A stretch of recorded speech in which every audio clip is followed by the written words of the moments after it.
Hello, good morning आप सभी को। आज से हम लोग इतिहास का सेशन स्टार्ट कर रहे हैं और इस सेशन में पहला टॉपिक या पहला अध्याय प्रागैतिहासिक काल के बारे में पढ़ेंगे।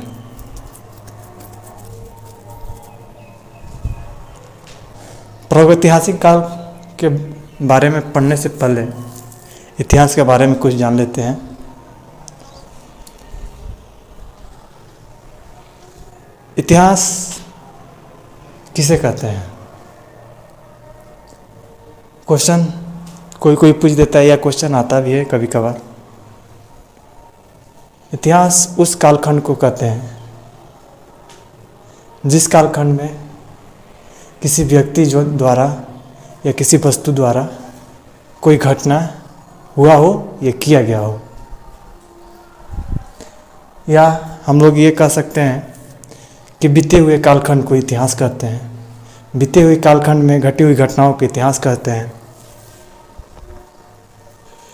इतिहास के जनक हेरोडोटस को कहा जाता है। चलिए आज प्रागैतिहासिक काल के बारे में जानते हैं और इतिहास को स्टार्ट करते हैं।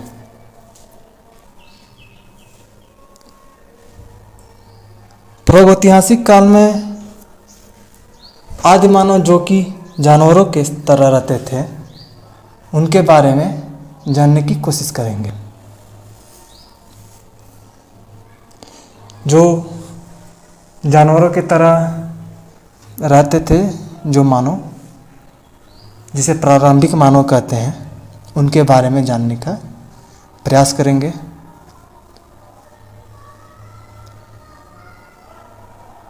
एक लाख ईसा पूर्व में प्रारंभिक मानव का जन्म हुआ था या आदि मानव का जन्म हुआ था।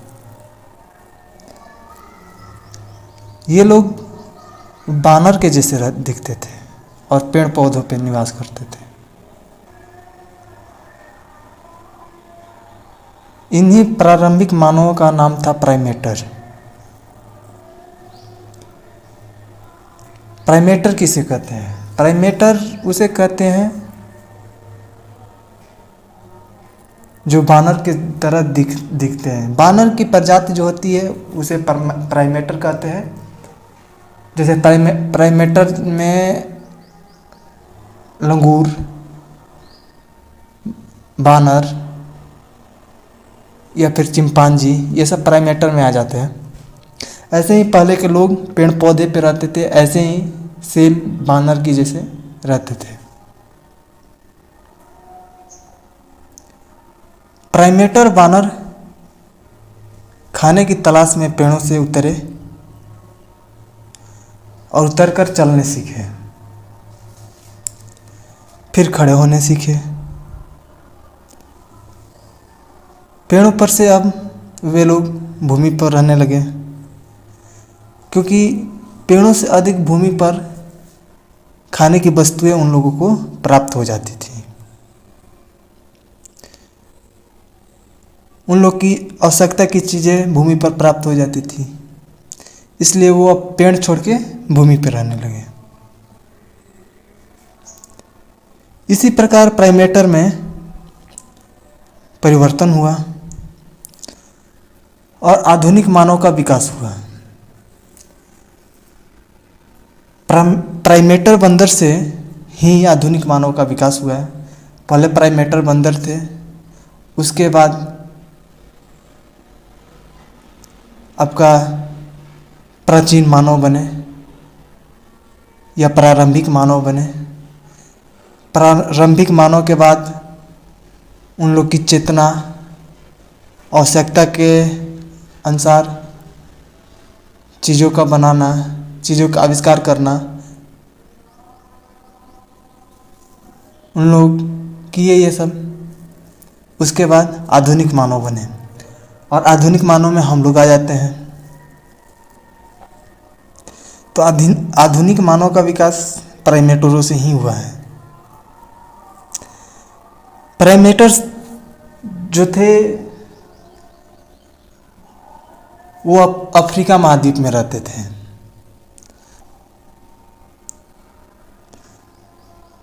और प्राइमेटर से जो परिवर्तन होकर मानव बने वो सर्वप्रथम अफ्रीका महाद्वीप में ही बने। सबसे पहले मानव अफ्रीका महाद्वीप में निवास किए थे। इसलिए मानव जाति का पालना जो है वो अफ्रीका है, अफ्रीका महाद्वीप है। मानव जाति का पालना अफ्रीका महाद्वीप को ही कहा जाता है। प्राइमेटर बंदरों का परिवर्तन मानव में होने के बाद अब वह उन लोगों की आवश्यकता और बढ़ने लगी और वे लोग शिकार भी करने लगे। अब प्राइमेटर जो थे वो मानव बने। मानव बनने के बाद उन लोग की और आवश्यकता बढ़ने लगी क्योंकि उन लोगों में कुछ चेतना आ गई थी। आवश्यकता बढ़ने के अनुसार वो लोग शिकार करने सीख गए और शिकार के लिए वे लोग पत्थरों का उपयोग करने लगे।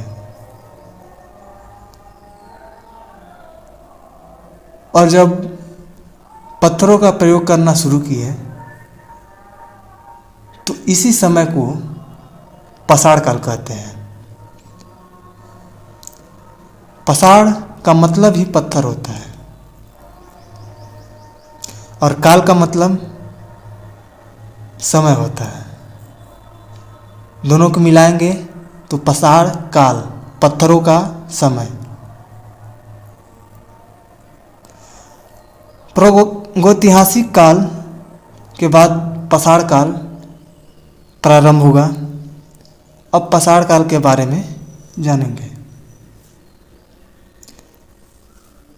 जब मानव का जन्म हुआ था अफ्रीका में, उसी समय हमारे जो गाय, बैल, भैंस, शेर, बाघ ये सब हैं, सभी जानवरों का जन्म उसी समय हुआ था और अफ्रीका महाद्वीप में ही हुआ था। पसाड़ काल का समय अफ्रीका से नहीं, हमारे भारत से माना जाता है। अफ्रीका महाद्वीप में सिर्फ प्राइमेटर बंदर थे और प्राइमेटर बंदर से मानव का विकास हुआ, मानव में परिवर्तन हुए, प्रारंभिक मानव में। और उसके बाद वे लोग अपने खाने पीने के लिए भटकते रहे। भटकते भटकते अफ्रीका महाद्वीप से वे लोग एशिया महाद्वीप में आ गए और एशिया महाद्वीप में भटकते भटकते भारत आए। भारत में आकर वे लोग शिकार करना प्रारंभ किए और शिकार करने में वो लोग पत्थर का उपयोग करने स्टार्ट कर दिए। इसलिए जो पसाड़ काल का समय है वो भारत से ही प्रारंभ हुआ।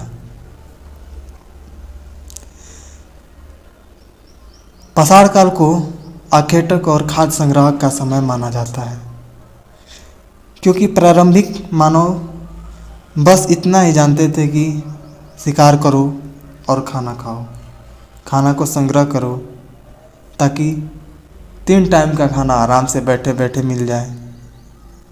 और यही काम आज भी बहुत से लोग करते हैं। खैर छोड़िए उन लोग की बात, हम लोग अपने टॉपिक का जो है उस पर चलते हैं,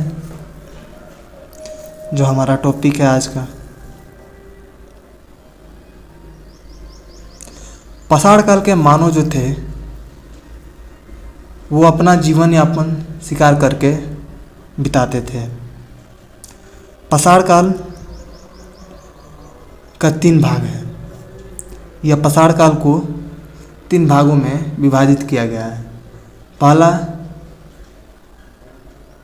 पूरा पसाड़ काल, दूसरा मध्य पसाड़ काल और तीसरा नव पसाड़ काल।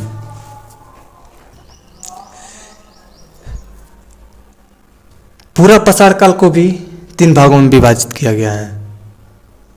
पाषाण काल को 3 भाग में तो विभाजित किया ही गया है, उसके बाद पूरा पाषाण काल को भी 3 भाग में विभाजित किया गया है। पहला है निम्न पूरा पाषाण काल, दूसरा मध्य पूरा पाषाण काल और तीसरा उच्च पूरा पाषाण काल।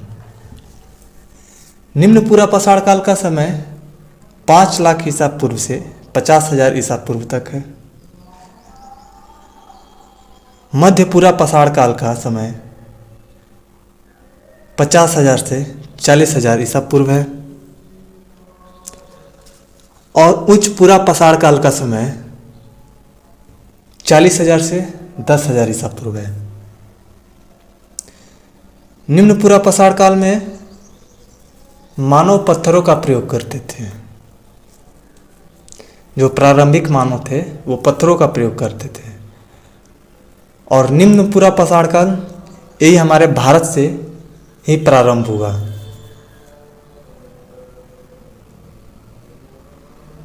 ये कौन से पत्थर का प्रयोग करते थे?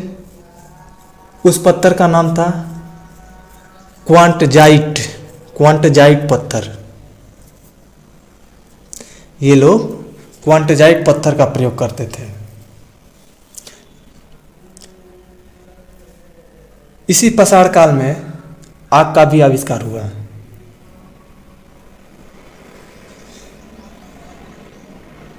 और आग को प्रयोग में मनुष्य इसी पाषाण काल से, जो पूरा पाषाण काल का समय है, लाना प्रारंभ किए।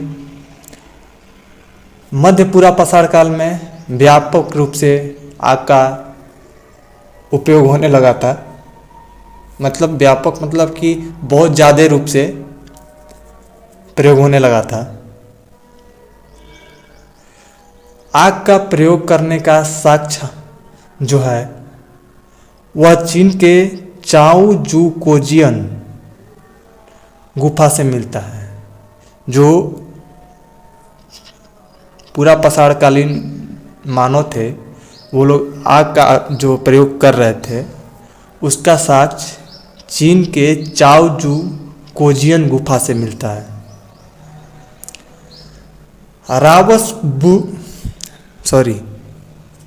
माफ कीजिएगा, रॉबर्ट ब्रूसफुट एक अंग्रेजी वैज्ञानिक थे। इन्होंने 1863 ईस्वी में पल्लव रन स्थान से पहला बार पूरा पाषाण का जो औजार था उसका खोज किए। और वो औजार था एक कुल्हाड़ी। कुल्हाड़ी समझते होंगे आप। पल्लवरम मद्रास राज्य में पड़ता है। भारत के मद्रास, चेन्नई जो है उस राज्य में पल्लवरम एक स्थान है। पूरा पाषाण कालीन मानव जो थे वे लोग पाकिस्तान के पंजाब प्रांत में सोहन नदी घाटी के किनारे और भारत के उत्तर प्रदेश राज्य में बेलन घाटी के किनारे मध्य प्रदेश के भीमबेटका की गुफा में रहते थे। और इन्हीं सभी स्थानों से पूरा पाषाणकालीन औजार सामग्रियां साक्ष्य प्राप्त हुए हैं।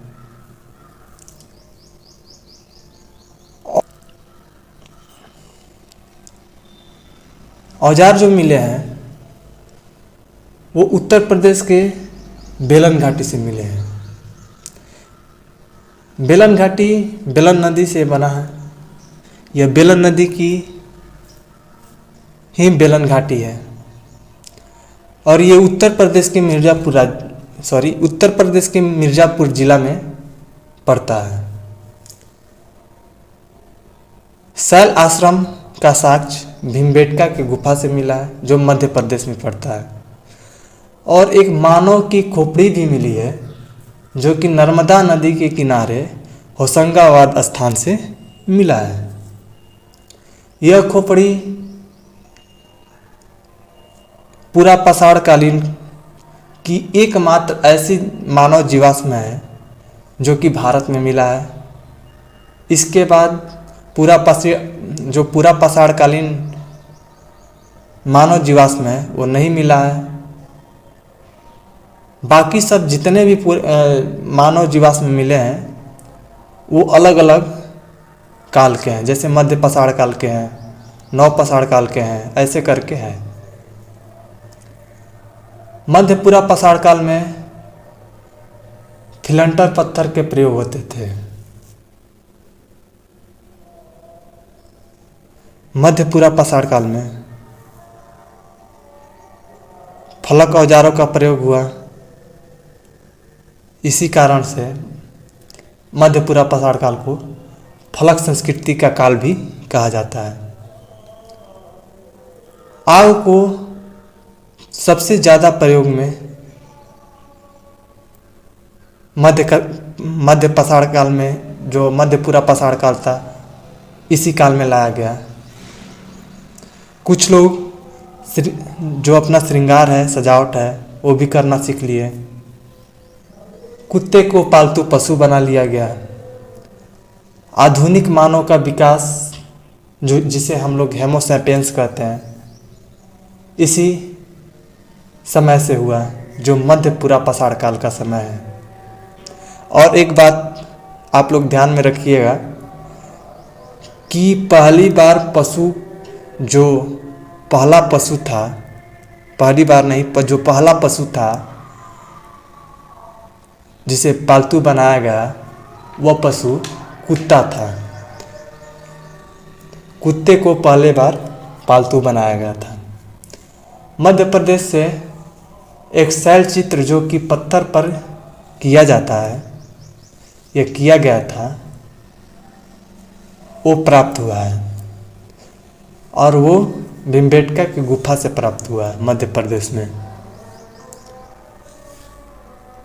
आज पहला क्लास है, यह पहली वीडियो है मेरी YouTube पे। इसके लिए थोड़ा बहुत छोटी मोटी त्रुटियां आएंगी बोलने में भी, क्योंकि इससे पहले मैं YouTube पर क्लास नहीं लिया हूँ और इसके लिए मैं माफ़ी चाहता हूँ आप सभी से। मैं सुधार करूँगा इसमें, आगे चल के आप सभी को ऐसा दिक्कत नहीं आएगी।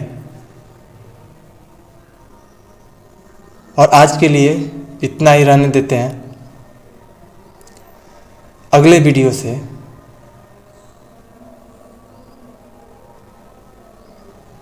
हम लोग आगे बढ़ेंगे। आज पूरा पाषाण काल का समय तक समाप्त हो गया। जो पूरा पाषाण काल का समय था आज समाप्त हो गया। और अगले वीडियो में मध्य पाषाण काल और नव पाषाण काल समाप्त करके संस्कृति के बारे में पढ़ेंगे। जो संस्कृतियाँ विकसित हुई थी उसके बारे में पढ़ेंगे। उसके बाद सिंधु घाटी सभ्यता के बारे में पढ़ेंगे।